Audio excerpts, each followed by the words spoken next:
দেখুন বন্ধুরা, আজকে তৈরি হবে সিঁদুর। তাই প্রথমে দিদা নিয়ে নিয়েছে হলুদ নিয়ে নিয়েছি। এই দেখুন বন্ধুরা, হলুদ নিয়ে নিয়েছি।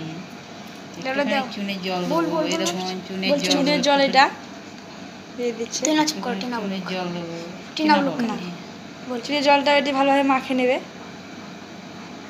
আর দিয়ে দিচ্ছে খাবার সোডা 1 চামচের মতো দেবে। সিঁদুর বানাবে। আজকে তৈরি হবে সিঁদুর। কিভাবে সিঁদুর তৈরি হয় আপনাদের যতটা পরিমাণ হলুদ নেবে তার হাফ দিতে হবে সোডা, খাবার সোডা, বেকিং সোডা। এবার দিয়ে দিলাম গোলাপ জলে দিয়ে সুগন্ধির জন্য একটু গোলাপ জল। সুগন্ধের জন্য এই গোলাপ জলটা দেওয়া হচ্ছে। ভালো করে এবার মিক্স করে নেবে। ভালো করে মিক্স করে নিচ্ছি।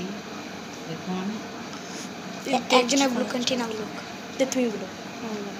দেখুন, একটু যত মাখবো তত একটু হলুদ থেকে লাল হয়ে যাবে। কারণ আছে বন্ধুরা, যত মাখবে তত লাল হবে। ক্যামেরাতে না বোঝা গেলেও কিন্তু লাল হচ্ছে যতটা দরকারি। এই ক্যামেরাটা ভালো, দেখো লাল হয়ে যাচ্ছে, বুঝতে পারছো তোমরা?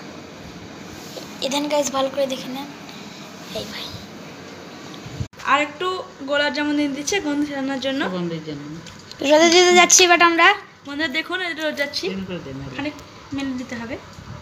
5 মিনিটের জন্য 5 মিনিটের জন্য রোদে রেখে দিতে হবে, রংটা আসার জন্য ভালোভাবে। চলো গাইস, এবার রোদে দিয়ে দিচ্ছি আমরা।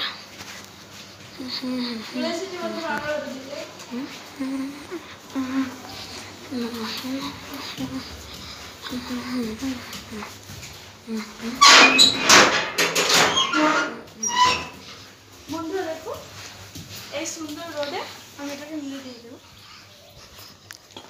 দেখুন, এটাকে ভালোভাবে ডিমগুলোকে ছাড়িয়ে নিতে হবে। তো আমি 5 মিনিট পর ফিরে আসছি।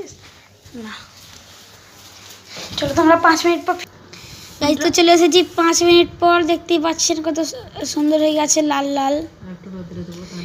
আর একটু রোদে দেবো, দিয়ে আপনাদেরকে 1 ঘন্টা পর দেখাবো। দেখেন কত সুন্দর হয়ে যাচ্ছে। একটি কৌটোতে সংরক্ষণ করে আপনারা রেখে দিতে পারেন। আপনারা যতদিন রাখতে পারবে ততদিন রেখে দেবেন। খারাপও হবে না, ডেট ফেলও হবে না। বাড়িতে তৈরি করা, তার জন্য। ঠিক আছে গাইস, আজকের মতো এই পর্যন্তই। ফিরে আসছি আবার আরেকটা নতুন ব্লকে। ঠিক আছে গাইস, টাটা।